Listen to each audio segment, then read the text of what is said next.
Eu perdi. É bom avisar que Vou avisar. durante o debate a gente vai fechar o microfone, depois a gente abre. Tá? Isso. Uhum. Então, pessoal, né? Nós hoje completa a terceira live da conscientização da doença de Huntington em relação ao mês de setembro.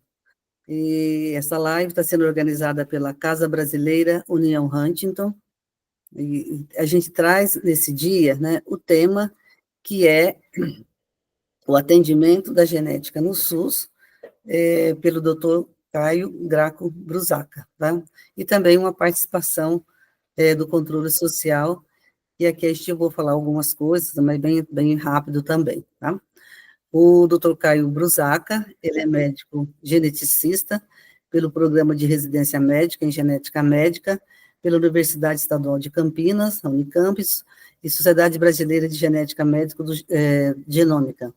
Da associação, ele também faz parte da Associação Médica Brasileira, ele é mestre acadêmico pelo Programa de Pós-Graduação em Medicina e Urologia pela Universidade Federal de São Paulo, graduado pela Medicina da Universidade Federal de Maranhão, né?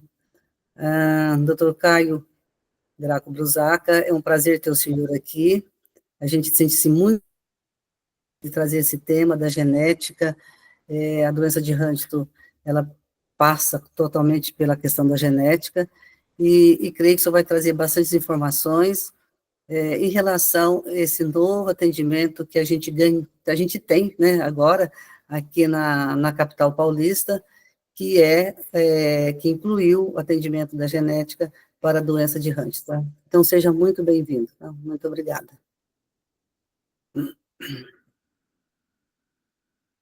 Eu sou, doutor Caio, vou só fazer né? O doutor Caio já havia me avisado que ele tem um compromisso às 8 horas. Então, ele vai iniciar a explanação dele, assim que ele termina, por volta de 7h30, né? Por aí. Aí nós vamos abrir para fazer as perguntas, considerações. Então, nesse momento que ele estiver explanando, a gente faz as anotações para a gente não interferir, né, na explanação dele, tá? E também já estou avisando que essa live está sendo gravada. Ele pode ser disponibilizado.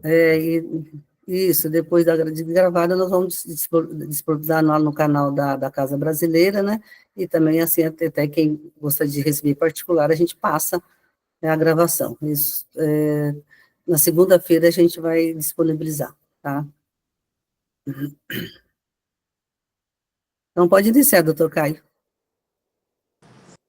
Agora eu consegui desbloquear meu microfone. Olá, boa noite a todos que estão presentes. Sou Caio Brusaca, médico geneticista. Hoje eu trabalho em dois setores vinculados à Prefeitura de São Paulo. Isso voltado na atenção a doenças raras no SUS. E eu também trabalho na Faculdade de Medicina do ABC, onde é um centro de referência do Ministério da Saúde. Certo? Eu vou contar um pouco sobre a genética no SUS nos últimos 5 anos, aqui na Prefeitura de São Paulo, e um pouco também de Santo André, para a gente poder contextualizar como é que é a atenção atual da pessoa com doença com Huntington e outras doenças raras no SUS, aqui no município de São Paulo. Durante os últimos 5 anos, a Secretaria de Saúde ela é dividida na atenção especializada, hospitalar, e atenção básica. E o doutor Carlos Eugênio está na atenção básica, ele é o responsável na prefeitura por toda a parte de doenças raras. Na ocasião, havia um contrato da prefeitura para com o Hospital Municipal Infantil Menino Jesus para atender crianças com síndromes genéticas sem atraso no desenvolvimento. O Instituto João Clemente também conhecida como Antiga Pai de São Paulo, era o setor que atende as crianças com qualquer tipo de atraso, deficiência intelectual e autismo. Porém, durante muitos anos, nunca foi possível o atendimento de pessoas adultas que têm alguma doença genética. Agora, nesse ano, começou esse ambulatório lá no Hospital Dia Flávio Gianotti, onde a gente aumentou o leque de possibilidades. Porque o nosso foco naquele ambulatório é toda condição genética rara que não tivesse atraso do desenvolvimento. O que é atraso do desenvolvimento? É aquela criança que demora para andar, demora para sentar, demora para falar, e muitas das vezes tem dificuldade na escola. Aí entra transtorno do espectro autista, deficiência intelectual, que isto já é atendido no Instituto João Clemente, certo? Ou seja, essas crianças já eram atendidas e já eram assistidas. Porém, muitos adultos com doenças neurogenéticas, por exemplo, ataxias hereditárias, Huntington, paraplegia espástica, ou até mesmo outras doenças, como a própria síndrome de Ehlers-Danlos, ficava sem atendimento. E algumas outras situações, por exemplo, câncer hereditário, por exemplo, mulheres que têm câncer em idade jovem, e até mesmo mulheres com perda gestacional de repetição. Hoje, no Flávio Gianotti, é o primeiro polo de atendimento da prefeitura que abrange todas essas populações que não estavam sendo assistidas. Hoje, existe uma fila de pessoas aguardando uma consulta com o médico geneticista. Algumas já entram na fila do Instituto João Clemente, mas muitas são dispensadas. E essas dispensadas estão vindo hoje no Hospital Dia Flávio Gianotti. Claro, hoje o ambulatório ele dispõe aproximadamente de 15 vagas por dia, são 4 dias no mês, aproximadamente 60 casos novos por mês. Eu sei que não é o ideal, tem muita gente na fila, a gente estima que em torno de 4.000 pessoas. Mas como que a gente hoje está conseguindo atender essa população. Só que não adianta apenas a gente ter o atendimento. A gente também tem que ter acesso aos exames. E essa aqui foi a grande sacada e a grande vitória que tivemos esse ano, é que a partir do mês de outubro, a gente vai poder realizar 12 exames genéticos por mês. A gente tinha 0. De 12 já é alguma vitória. Claro que aqui a gente vai priorizar toda a condição que não tem atraso de desenvolvimento, incluindo doença de Huntington. Por quê? Hoje, na atenção de pessoas com doença de Huntington, hoje está centrada na mão do neurologista. O neurologista lá no HC, lá no Hospital São Paulo, lá na Santa Casa, normalmente ele fica com o paciente com Huntington, o diagnóstico é clínico, e não fecha o diagnóstico molecular. Ou seja, muitas pessoas, inclusive, podem nem ter Huntington e acreditam que tenha, porque nunca conseguiram fazer o teste. E hoje a gente vai poder realizar o teste genético lá via também Instituto João Clemente para os pacientes atendidos no Flávio Gianotti. Essa foi uma grande vitória. O fluxograma de atendimento, hoje, caso vocês necessitem encaminhar algum paciente para o meu atendimento no Hospital Flávio Gianotti é da seguinte forma: a Unidade Básica de Saúde, ou SER, vai encaminhar para um ambulatório de genética sem atraso do desenvolvimento intelectual. E vai entrar na fila de espera para esse novo ambulatório, que está no Hospital Dia Flávio Gianotti. E aqui a gente atende todo o município de São Paulo, não é regional. Apesar de lá ser da região sudeste de São Paulo, é de toda a cidade a gente pode ser encaminhado nas via posto de saúde ou SER. A gente ainda não aceita diretamente o atendimento via HC, via Hospital São Paulo e também via Santa Casa. Eles têm que voltar no ordenador da saúde, que é a unidade básica de saúde, para a gente poder colocar esse paciente dentro da linha de cuidado.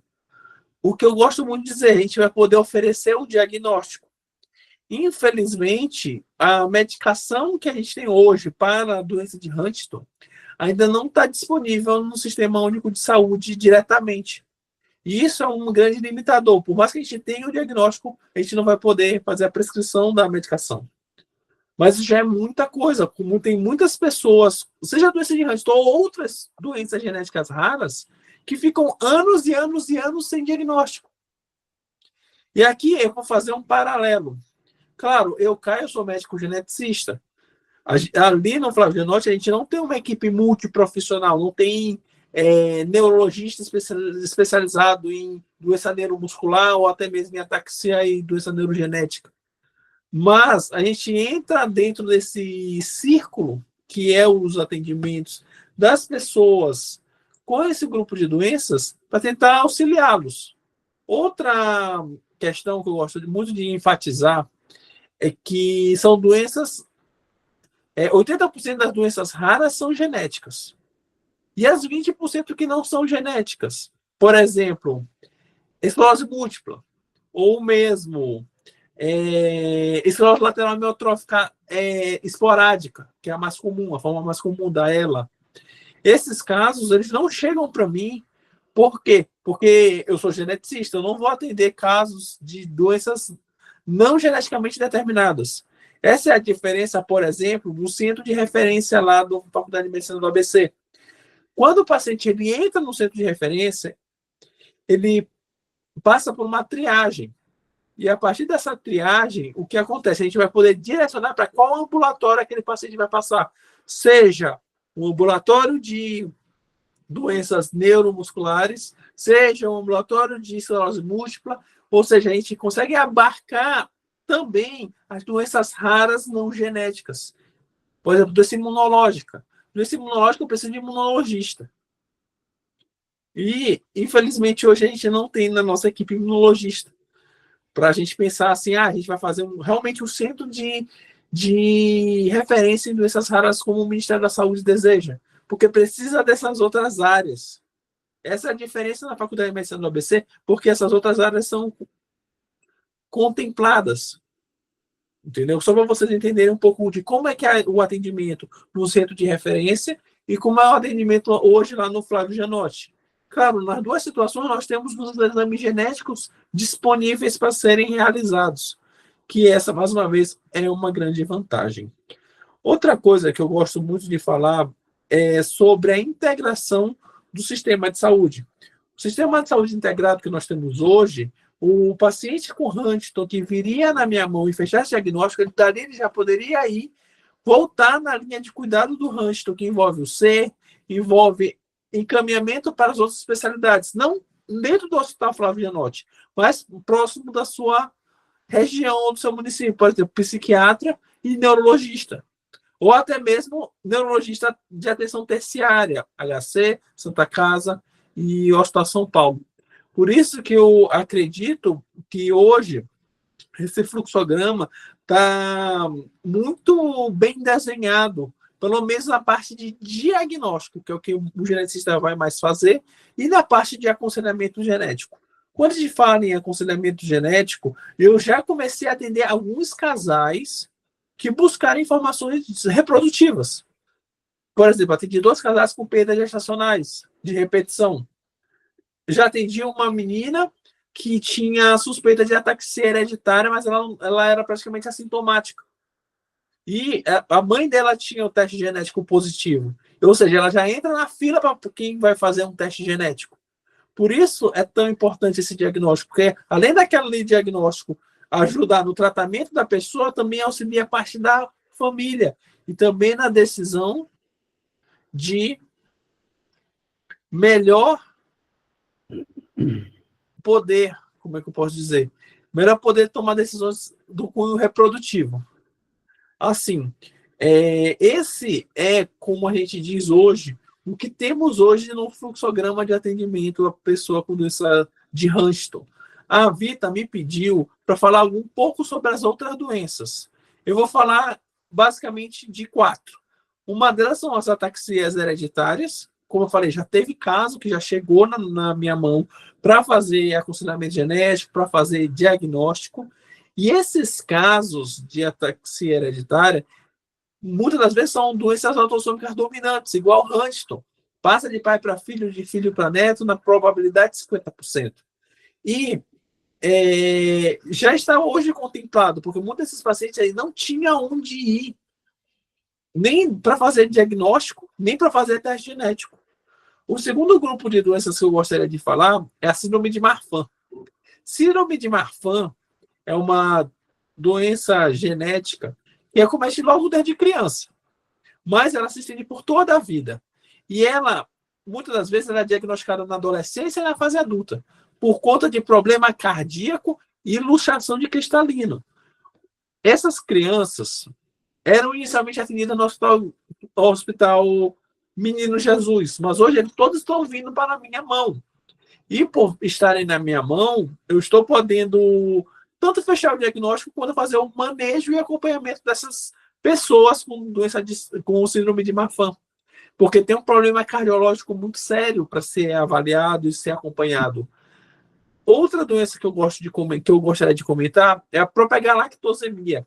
A galactosemia, com o encerramento do atendimento de genética e hepatologia do Hospital Menino Jesus, todos os casos estão vindo hoje para mim. Eu estou atendendo 3 a 4 casos de galactosemia por dia de atendimento. Lembrando que galactosemia não é intolerância à lactose, é uma doença muito mais grave, eu tenho que ter uma restrição de qualquer derivado de galactose, com restrição dietética, com suspensão de aleitamento materno, e é uma das doenças do teste do pezinho. Hoje nós temos o Flávio Genotti como o centro ordenador do cuidado nessas crianças com galactosemia. Até, claro, o dia que eles vão ser atendidos no hospital terciário. Outra doença também que está sendo muito frequente é a síndrome de Ehlers-Danlos. Síndrome de Ehlers-Danlos e síndrome de Marfan, muitas das vezes não tem atraso no movimento, não tem deficiência intelectual, então eles já são excluídos lá do Instituto João Clemente por não estar dentro dos critérios de elegibilidade daquele serviço. Então, acaba que muitas das vezes o paciente ele tem a galactosemia, porém, ele tem o suspeito de síndrome de Ehlers-Danlos, mas não tinha onde ser atendido. Se ele fosse menor de idade, ia para o Menino Jesus. Mas o Menino Jesus suspendeu o atendimento de genética. E aí jogou todos os casos. Agora, mais uma vez, eu estou atendendo esses casos no Flávio Genotti, porque é genética sem atraso no desenvolvimento intelectual. Como vocês podem ver, esse ambulatório ele conseguiu abarcar casos que eram excluídos do sistema. Mais uma vez. Tá certo, como eu falei, a própria doença de Huntington ficava com o neurologista, mas o Marfan ficava com quem? O Ehlers-Danlos ficava com quem? Picado na reumatologia lá do Ehlers-Danlos, o cardio olha lá o Marfan, o ortopedista olha a escoliose, mas não tem um centro ordenador do cuidado. Por isso, mais uma vez, eu digo e repito, na necessidade desse ambulatório, e como vocês podem ver, ele está caminhando para crescer cada vez mais. Assim, como mensagem final que eu gostaria de dizer para vocês, o cuidado da pessoa com síndrome com doença de Huntington hoje ainda está centrado na mão do neurologista. E eu concordo que deve estar centrado, por quê? Porque o neurologista vai poder cuidar das comorbidades, o psiquiatra das questões psiquiátricas, mas muitas das vezes a pessoa tem ou não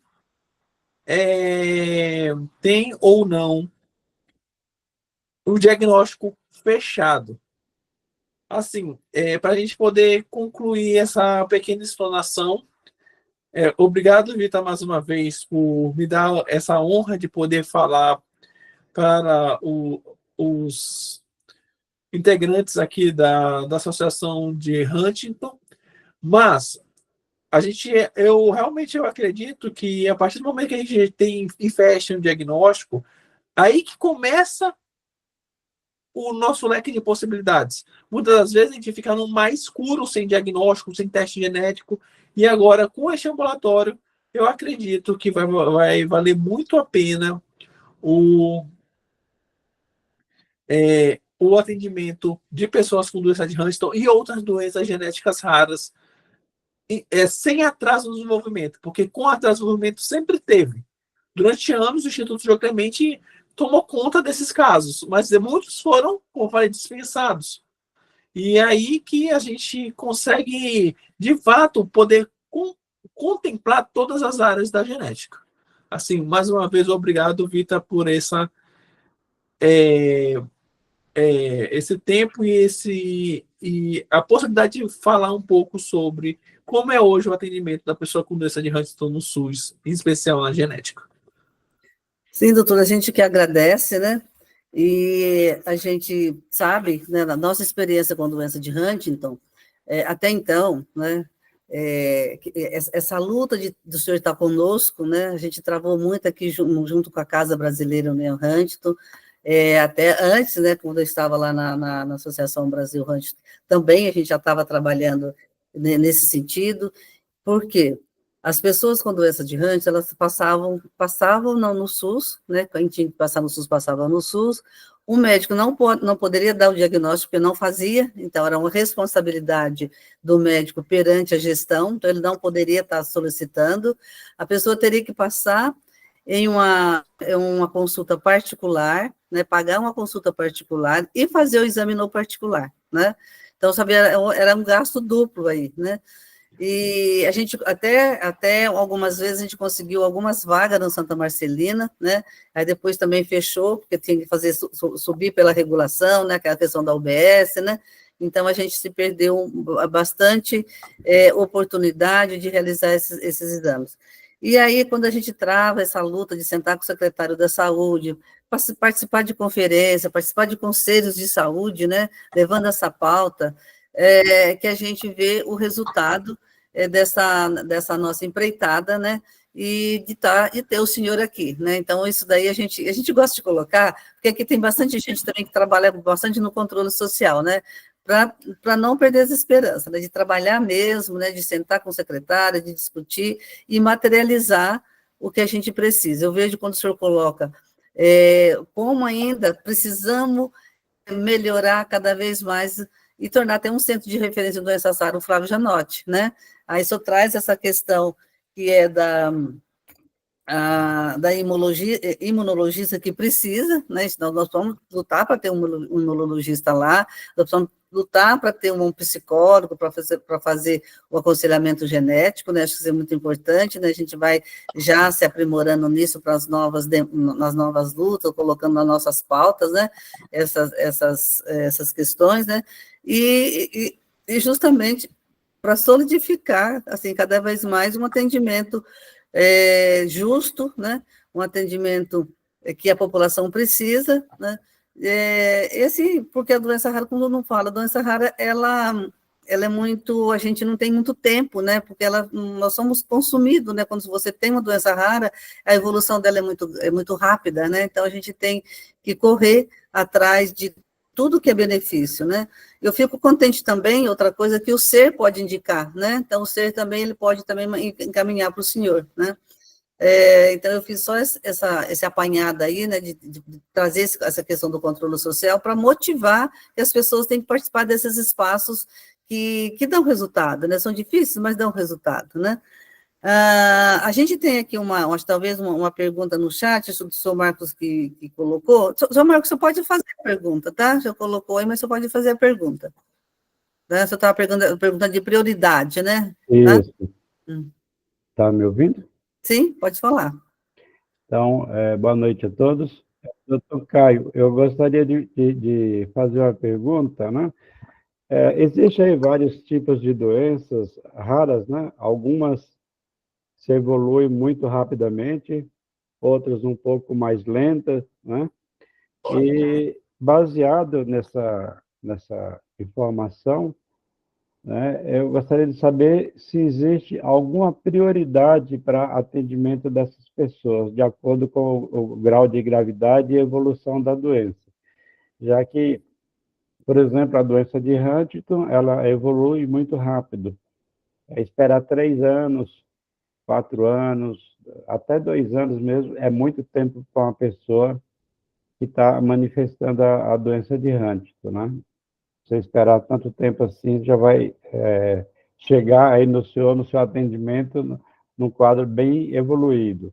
Então, eu me refiro não só para a doença de Huntington, mas para outras, né? Aqui é uma situação que é um pouco complicada, porque a gente necessitaria de uma regulação muito bem feita. E normalmente o médico regulador que faz a regulação para essas vagas, ele não entende desse tipo de. Não entende que uma doença é mais grave do que a outra. Ele usa aqueles critérios de fila de espera que o SUS usa para qualquer outra coisa. A idade, algum tipo de deficiência já consolidada, e isso é uma situação que, quem sabe, no futuro possa ser resolvida, mas que eu saiba hoje, eles não usam a doença de base como. Até porque, teoricamente, todo paciente de doenças raras é prioritário. Se a gente for parar para pensar, por exemplo, galactosemia, eu preciso da consulta para ontem, porque senão a criança pode evoluir para desenvolvimento, coma e óbito. Entendeu? E só que o regulador não consegue gerir por patologia hoje, pode ser que no futuro consiga. E realmente eu acredito que não dá para a gente esperar. Mas existem algumas condições que são menos, por exemplo, o síndrome de Marfan. A criança está com 5 anos. Ela aí com 5 anos ou ela aí com 7 anos não vai mudar tanto a história natural da condição da síndrome de Marfan. O diagnóstico, esses 2 anos de atraso não vai atrapalhar tanto para aquela criança. Mas o problema é que é a parte da regulação. A gente não tem controle na parte da regulação. Tá? Como eu falei, tem um balaio de 4.000 pessoas na fila que o critério a gente continua. A gente não consegue estabelecer tão bem. Espero que você tenha conseguido entender, Marcos. Realmente, no mundo ideal, para mim, a gente deveria categorizar por doença e tudo, mas, tirando o geneticista, ninguém conhece doença nenhuma de doença rara. Tipo, se você vai no neurologista comum, não sendo um neurologista de nível terciário, você tá lá, até mesmo se você fala, eu tenho doença de Huntington, tem neurologista que não conhece direito. Entendeu? E eu acho que isso é uma. E quanto mais o médico regulador, que normalmente é um clínico geral, hoje uma especialidade e outra, por exemplo, no Flávio Gianotti, o médico regulador é ginecologista obstetra. Essa questão que a gente já trabalha com o Dr. Carlos para fazer a capacitação, né, dos reguladores, né? Tá? Mas é um trabalho que é de longo prazo, né? Não é assim de pouco prazo. Mas a gente tem 3 pessoas inscritas, né? Eu vou até reforçar. O Dr. Carlos, o Dr. Caio, ele tem que sair às 20 horas, então essa live vai ser bem curta, né? É uma pena, né? Mas a gente, quem sabe, repete outra hora, né, Dr. Caio? Né? E aí a gente tem a Beatriz, depois tem a Juliana e tem a Ramírez para fazer as perguntas, tá? O senhor gostaria que elas fizessem em bloco as perguntas? Não, uma de cada vez. Uma de cada vez? Então vamos lá, Beatriz. Bia?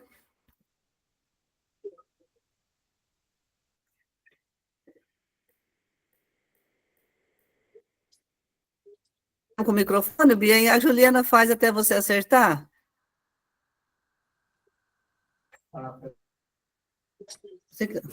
Peraí, o problema aqui é técnico aqui. Eu vi uma pergunta rápida que dizia o seguinte: se esses 4.000 é para consulta da genética ou para fazer exame genético? Não, é para consulta mesmo. É para o início. Não é Olha para só. o exame, tá? Meu Deus do céu. Pronto, pode fazer, Bia. Doutor, é o seguinte, a doença de Huntington, ela é uma doença progressiva, né? Então, no caso, o diagnóstico precoce auxilia o retardamento da doença, por ela ser progressiva, quanto antes souber, tem algo a se fazer para que se possa Aí é o seguinte, Paciente, isso que eu fiquei aqui passando na minha cabeça em relação ao diagnóstico precoce. na verdade, a ideia do tratamento convencional, não estou falando da austedo, que é o remédio. O remédio, ele normalmente ele tende a estabilizar, mas não cura e não volta ao que perdeu, entendeu?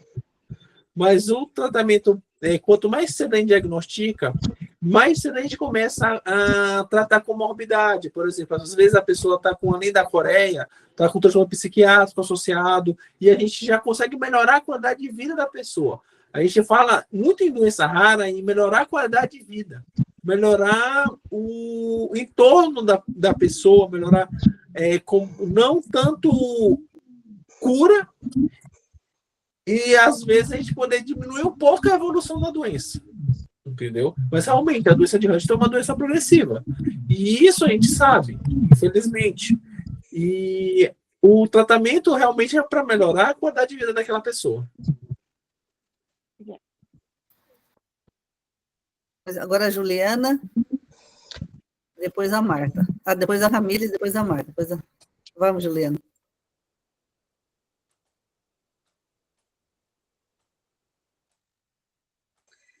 Boa noite. Tá ligado meu som? Sim. Então, boa noite a todos. Eu queria só confirmar rapidinho. Você falou que no fluxograma é UBS ou SER? SER significa o Centro de Reabilitação? Sim, isso mesmo.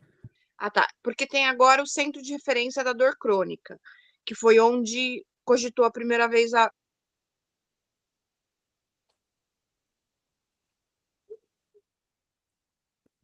hipermobilidade. Os médicos do Centro de Referência da Dor Crônica não conseguem mandar. Não, sim, com certeza. Não é muito comum, porque assim, dor crônica, o que mais vem é tipo fibromialgia e outras doenças que a maioria delas não são genéticas. Diferente do C, que o C realmente encaminha direto para a genética, dor crônica é quase, como eu posso dizer, é muita exceção, sabe? Não é muito comum o pessoal da dor crônica mandar para genética. Eu, particularmente, eu nunca peguei. Nem no dia a dia mesmo, paciente. Não, vi na genética porque eu tenho dor crônica. Entendeu? Tem por hipermobilidade, tem problema cardíaco, por outros problemas, não dor crônica. Obrigada.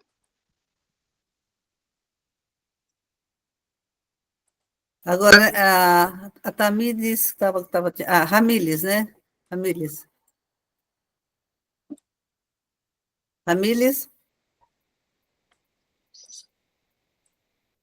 Vocês liberam? Está liberado? Está liberado, Ramírez, seu microfone, pode falar.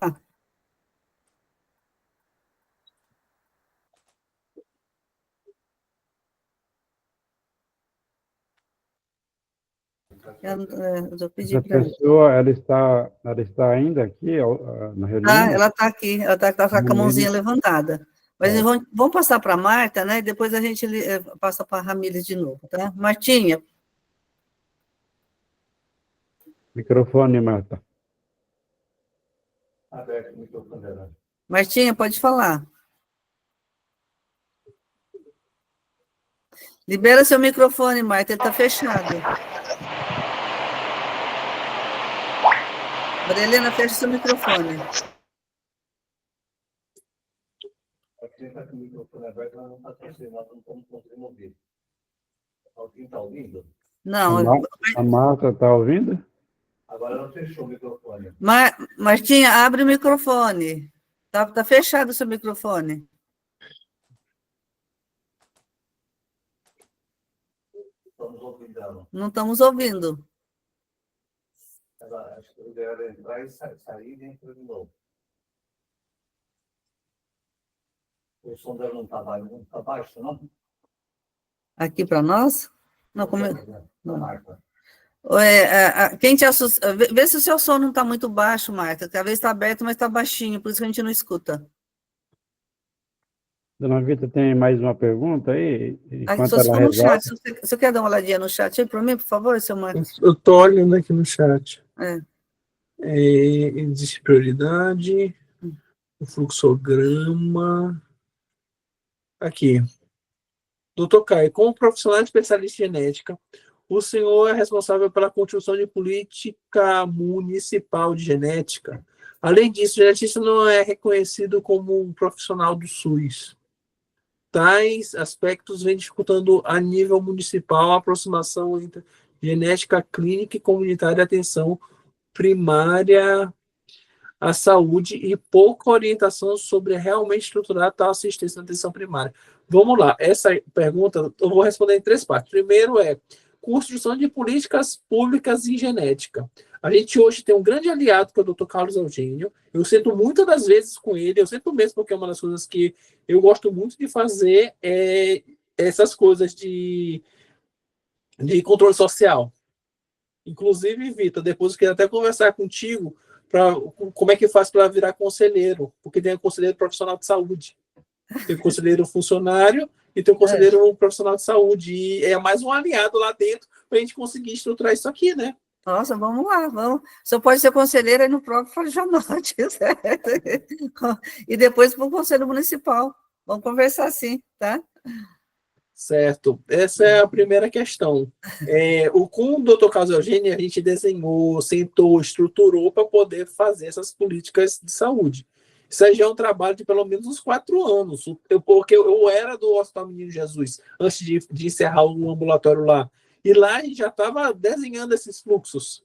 O fluxo era deficiência intelectual para o Instituto João Clemente, crianças sem atraso de desenvolvimento para o síndrome suspeita de doença genética, sem atraso de desenvolvimento para o Menino Jesus, e o adulto ia ficar só no Florianote. O Florianote ia ficar só com adulto. Não ia ficar com criança, mas como não tem mais o serviço do Menino Jesus, agora está pegando adulto e criança.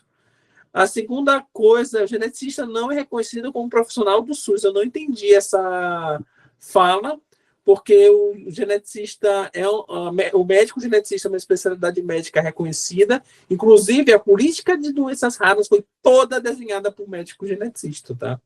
A política de 2000, a portaria 199 de 2014, que rege o Centro de Referência de Doenças Raras, foi toda desenhada e escrita por médico geneticista. Ali foi uma grande vitória em 2014, que incluiu realmente um lugar para ter atendimento desse tipo de pessoa. E vem dificultando a nível municipal a aproximação da genética clínica e comunitária à atenção primária. A gente tem porta aberta da atenção básica para atendimento de pessoas provenientes do sistema básico de saúde. Inclusive, a gente tem reuniões, o Dr. Carlos Eugênio marca reuniões com os interlocutores para levar a mensagem: olha, estamos com um ambulatório de genética, aquele ambulatório é para pacientes assim, assim, assado, para poder realmente, o fluxo existe, mas ainda tem encaminhamento errado, entendeu? Para a gente tentar afinar isso aqui. Como não há diretrizes para atenção primária em genética, qual é o prejuízo adequado de acompanhamento da anomalia congênita e doenças genéticas? Aqui eu digo que saiu esse ano uma nova cartilha para atenção básica voltada a reconhecimento de malformação congênita e desmorfologia. A Sociedade Brasileira de Genética Médica e Genômica, SBGM, que é a Sociedade de Geneticistas, ela é muito atuante nessa frente que é genética comunitária, essa parte que é genética na atenção primária. E, mais uma vez, a gente evoluiu muito nos últimos 10 anos. Se a gente lembrar que a portaria é de 2014, a gente está em 2024, existem centros, por exemplo, lá em Porto Alegre, que está tudo muito bem alinhado. Está tudo muito bem desenhado. Aqui nos outros centros é que cada lugar tem suas próprias dificuldades, seja os entraves burocráticos, seja os entraves políticos, que ainda tem essa questão política envolvida, não é só nosso interesse, nossa vontade, vamos dizer assim.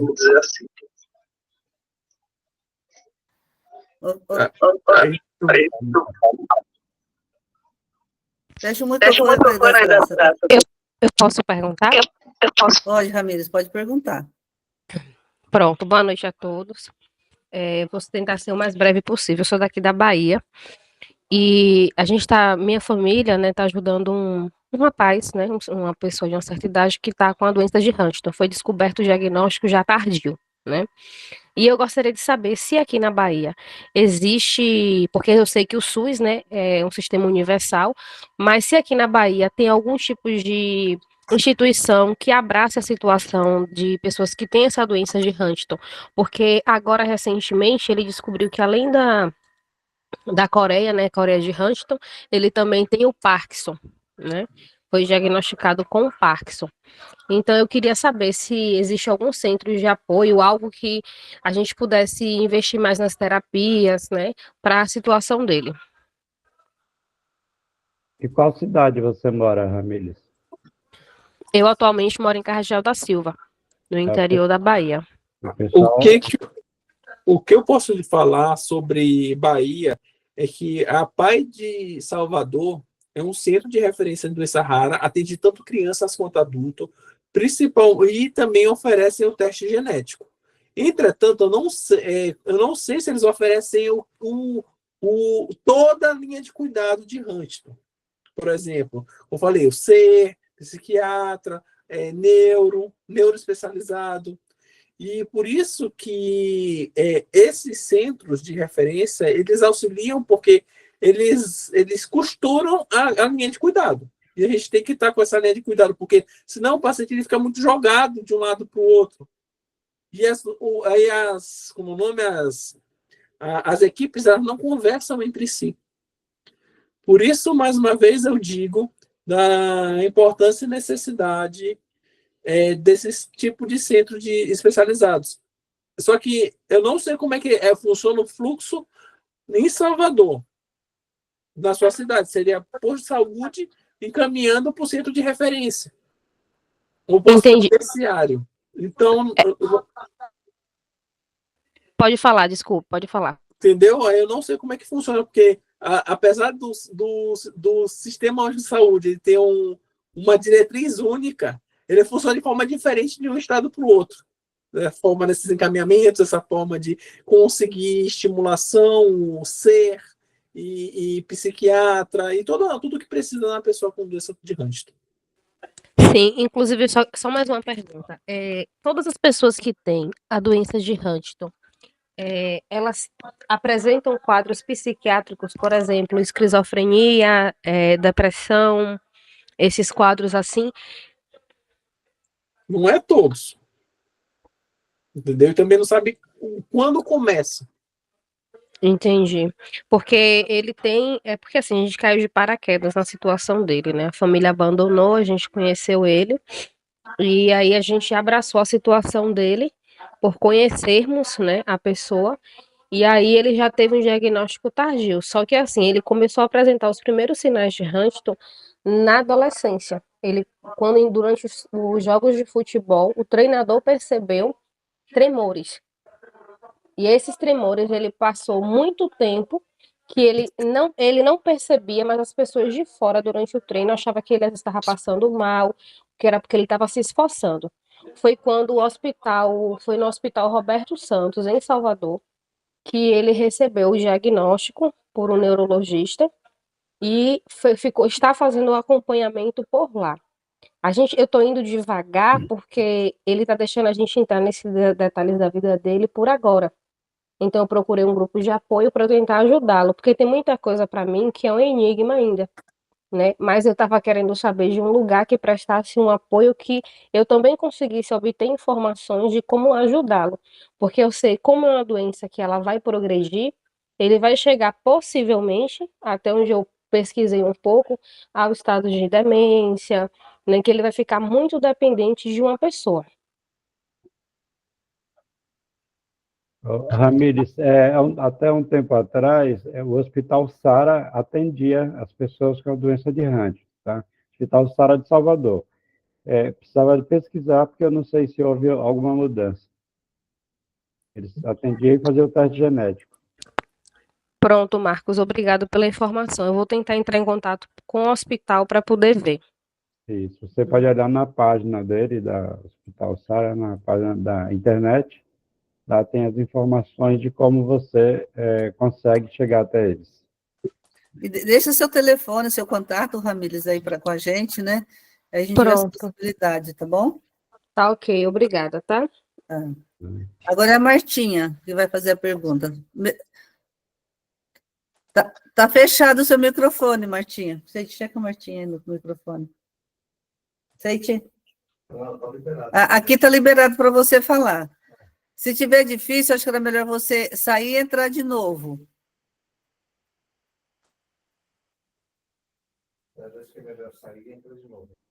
Sair e entra de novo para você fazer a pergunta.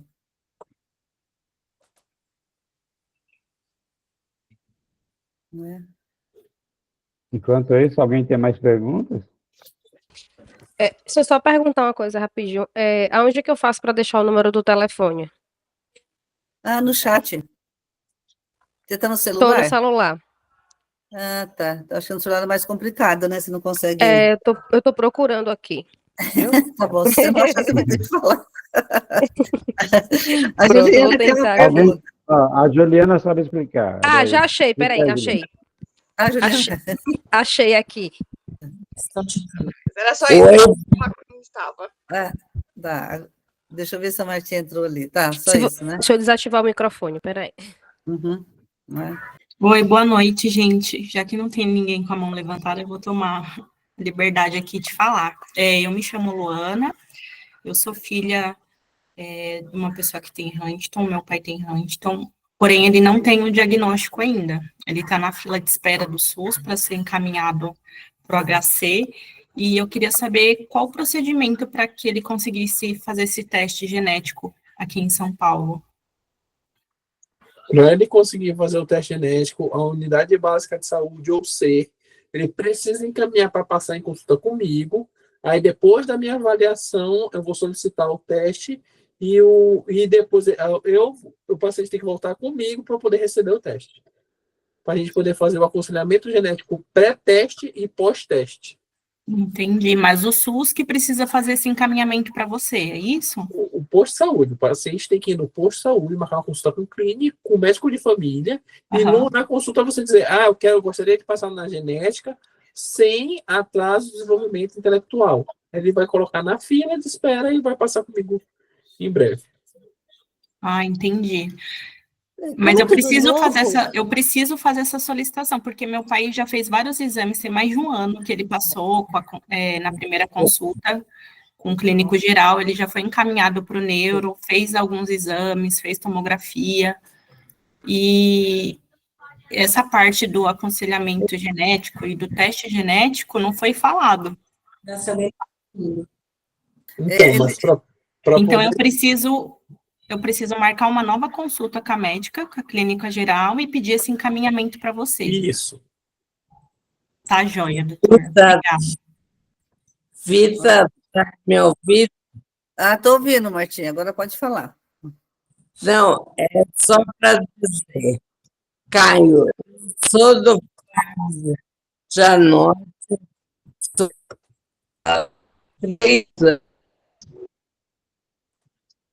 e Tá picotando, Martinha. A gente não está entendendo a sua fala.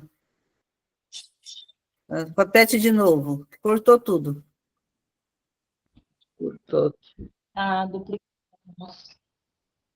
peço para você escrever aí, né, a pergunta no chat, que talvez seja mais fácil. Você não está ouvindo. Parabéns. Está dando. Doutor Caio, eu sou atendida no Flávio Janote, e é muito bom. Eles têm vários atendimentos para doenças raras, tá? Eu consigo uma cadeira de rodas adaptada, então eu agradeço muito o atendimento no Flávio Janote. Tem um neurologista assim, que é o doutor Rogério, tá? No Flávio Janote. Obrigada.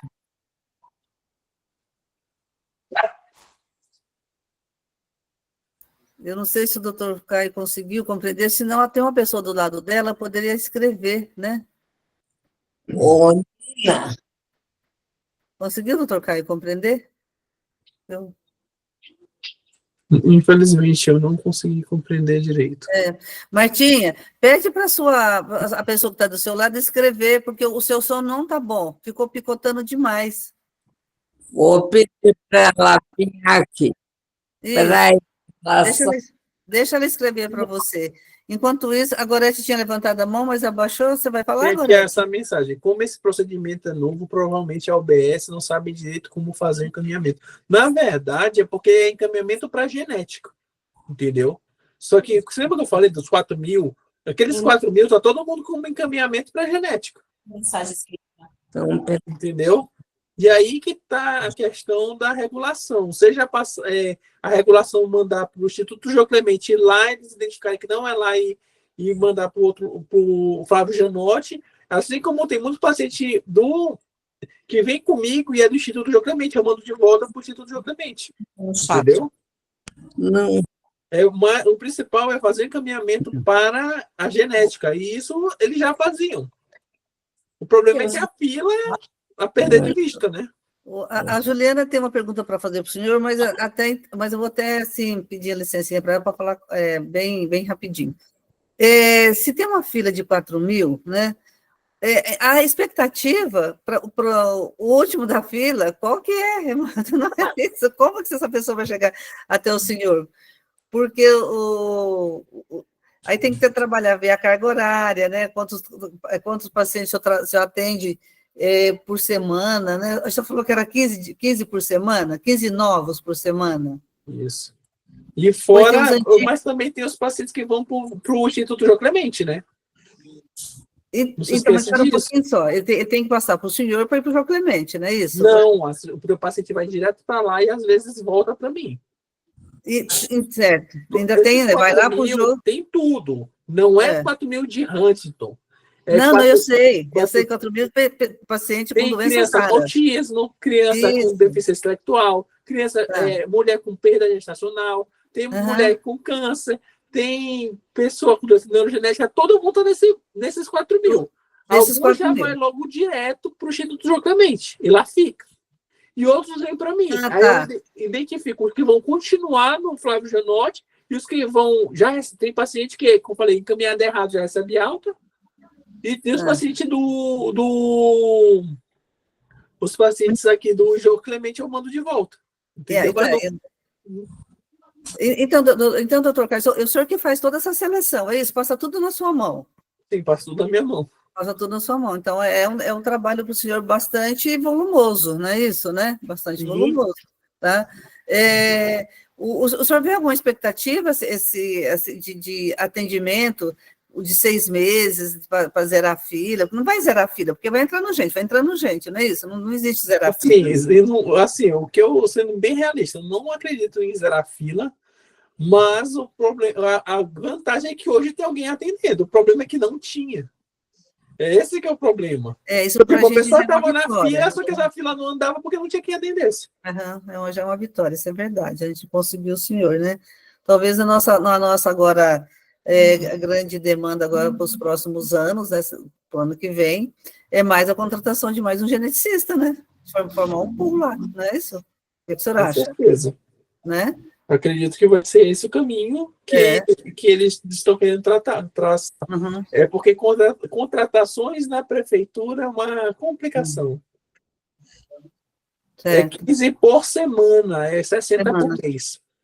60 por mês. Né? Isso porque eu atendo uma vez por semana, um dia por semana. Isso é muito para geneticista, tá? Tem que lembrar disso. O geneticista é o médico que passa 1 hora com cada paciente. Por isso esse número. Gente, na verdade, uma sexta-dia, né? Não é que soma.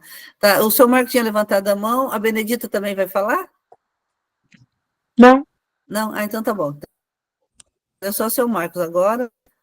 A gente já está quase finalizando, né? Doutor Caio, uma curiosidade, né? Eu não sei se o senhor já atendeu algum paciente da doença de Huntington que já toma Austedo, né? E qual que é a sua impressão sobre esse paciente? Ainda não tenho nenhum paciente, nem prescrito por mim, nem prescrito por nenhum outro colega que passou comigo sobre Austedo. Infelizmente, ainda não posso, até porque faz muito pouco tempo que ele começou a ser liberado. Não tem muito tempo. E o senhor não pode prescrever o Austedo?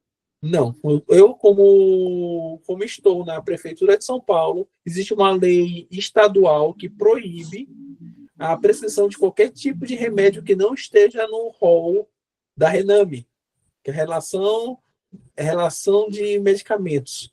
E como o Austedo ainda não há PCDT e não está no rol da RENAME, infelizmente eu não posso prescrever. Isso mesmo, né? O André levantou a mão, e depois eu queria que o senhor comentasse, né? O senhor trouxe a questão do Rio Grande do Sul, tá? No Rio Grande do Sul, a gente tem lá a Casa dos Raros, né?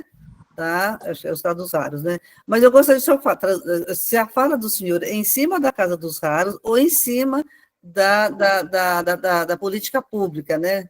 Não, a minha fala é em cima do Hospital de Clínicas de Porto Alegre.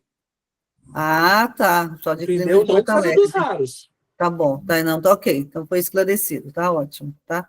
Bernardino? Aí, Bernardino, eu tô olhando para lá. Você tá aqui no cantinho aí, tá? Boa noite a todos. Eu peço desculpa desde já por ter entrado, de acordo com as correrias do dia a dia, entrado meio tarde, né?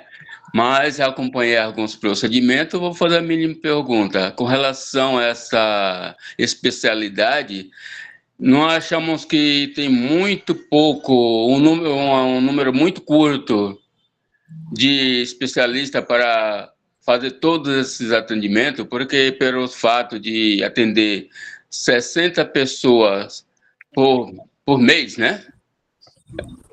E então, se for somar um ano, por 60 pessoas por mês, vai dar em média de 720 pessoas. Para 4.000 pessoas que tem essa fila de 4.000, praticamente vão precisar de em volta de 4 a 5 anos, né? Porque 720 dividir vai dar em média de mais ou menos em volta de 4 a 5 anos para atender todas essas pessoas. E fatos que quando chegar a atender todas essas pessoas, quando foi a dona Vitor falou, que é o último da fila, né? Quando pensar que não, já tem mais o dobro na fila novamente, até for atendido esse último, né? Então, uma situação muito precária que precisamos, de uma forma ou de outra, reforçar e batalhar para que amplie esse número de profissional, né, de especialistas, para dar conta do recado. Senão, vai chegar um momento que a fila vai aumentando, queira Deus que não, mas a tendência é esta, né? E assim por diante.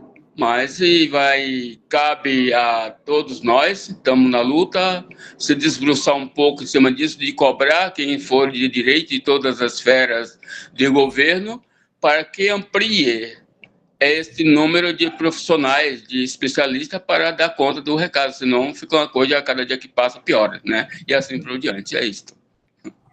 Assim, só para complementar, André, aqui a gente tem alguns outros problemas. O problema principal ainda é infelizmente, questão de gestão. E como eu falei, a gestão é muito além só de organizar o que está nas portarias do Ministério da Saúde, tem questão política envolvida. Eles escolhem como prioridade, sei lá, contratar médico de outra especialidade ao invés de um geneticista. Como eu falei, a própria Vita falou, já foi uma grande vitória de terem contratado. É possível que ano que vem conseguir contratar mais um. Só que esses 4.000 não é para mim, é 4.000 no Flávio Janotti com o Instituto João Clemente. Lá eles atendem atendem a 100 pacientes por dia. Certo. Entendeu? É isso que eu tenho que dizer. Não é só o Flávio Janotti.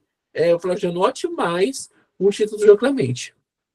Certo, mas mesmo assim, realmente de uma forma ou de outra é um avanço, como sempre fala nosso amigo Seiti, apesar de não estar presente hoje, que nós lutamos por 100%, mas se conseguir 10% já é um avanço, né? De qualquer maneira é uma redução né?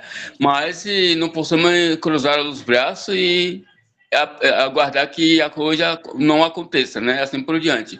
Então, de uma forma ou de outra, precisamos lutar para que seja ampliado, porque é assim, né? Mesmo que essas unidades atendam um bom número, mas, pelo que eu entendi, boa parte precisa passar por você, né? Para depois retomar as outras unidades, que seja de direito e assim por diante.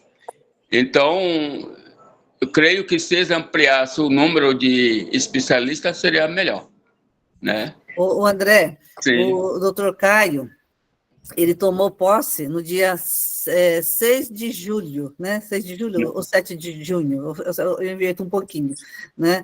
Então, ele é super recente, né? Foi uma conquista nossa do controle social, muito bem feita, muito bem elaborada, né? Tá? Então, é o primeiro geneticista contratado pela Secretaria Municipal de Saúde. Então, para nós, André, foi uma grande vitória. Agora, a nossa segunda vitória é ampliar esse serviço, né? É verdade, né? É o que eu falei, como você sempre fala, que lutamos para 100%, para que tenha por 100%, né? Isso. Mas, de fato, conseguindo 10% já é um avanço.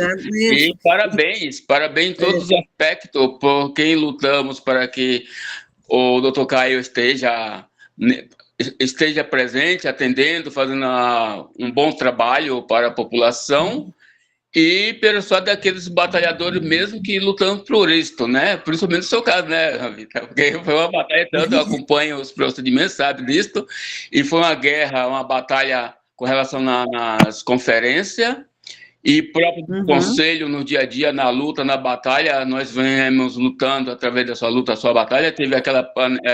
fez anos que foi o grito de guerra na manifestação do 7 de setembro do ano passado, lá na Paulista, né? Sim, levando a faixa da doença de Huntington. De maio até a Ibirapuera, levando a faixa, foi um grito de guerra para que houvesse essa atenção máxima à prol da população, e assim por diante, né? Não cruzamos o braço, e graças a Deus que de uma forma ou de outra, ou lentidões ou não, pelo número curto de especialistas, mas é um avanço, né? É um avanço que, inclusive, não tinha, ninguém via falar dessa especialidade, e agora já praticamente tem um sucesso por já tá em prática, né? Sim. É de extrema importância. E assim vamos lutar para que conseguimos ampliar e conquistar bem mais, né? É isso mesmo, André. Obrigada. Então, parabéns. Obrigada, né? Vamos continuar aqui, né? Doutor Caio, nós estamos 20h12, a gente pode continuar mais um pouco? Como é que está o teu horário? Realmente eu preciso sair, eu peço desculpas. Tá ótimo, né? Então, a gente vai encerrando por aqui. Tem alguém que gostaria de fazer uma pergunta curta, né? A Gislaine coloca assim, enfim, foi muito interessante que ela coloca, enfim, precisamos de uns 5 geneticistas, senão o doutor Caio nem tira férias. É isso daí, Gislaine, né? Vem para a luta junto com a gente, tá? E a gente, vamos somar, tem bastante gente que entrou aqui, doutor Caio, que tem vínculo com a doença de Huntington, né? Então, na verdade, é somar, né? É somar esses esforços aí para a gente fazer as conquistas, seja onde estiver, seja aqui dentro de São Paulo, da capital, né? Para trazer mais geneticistas, e seja nos seus municípios, seja nos seus estados, né? Para criar esses atendimentos, né? Lutar para ter centro de doenças raras, né? Fortalecer esse engajamento das pessoas, das famílias, né? Para que a gente possa realmente ter atendimento adequado, atendimento qualificado, dentro assim, dos princípios do SUS, né? Certo? Então, eu te agradeço muito, né? Obrigada.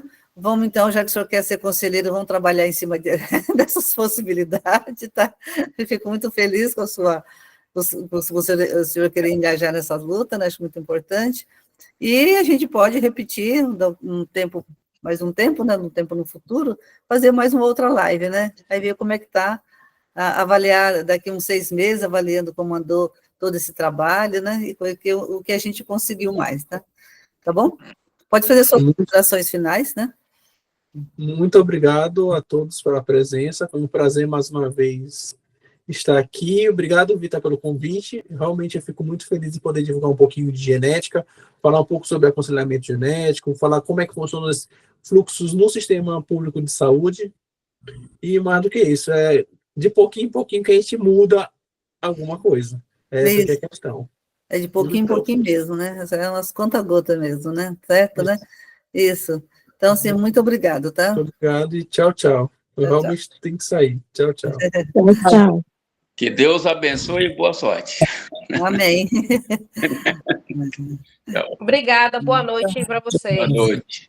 Obrigada, boa noite, Deus abençoe vocês. Obrigada, minha querida. Tá? Esse é o meu. Deus abençoe. Pronto. A gente vai parar a gravação, né? Vitor, você que está por aí, só salvar aqui os números das pessoas que deixaram os seus e-mails. Seu Marcos, fica tudo gravado, tá, seu Marcos? Você Oi? fica tudo gravado, o chat fica tudo gravado, tá? Tá bom, então. Tá bom? Tá. Então tá. Tchau, então. Boa noite. Boa noite, tá? Tchau, tchau. Não sei se alguém tirou print da tela, né?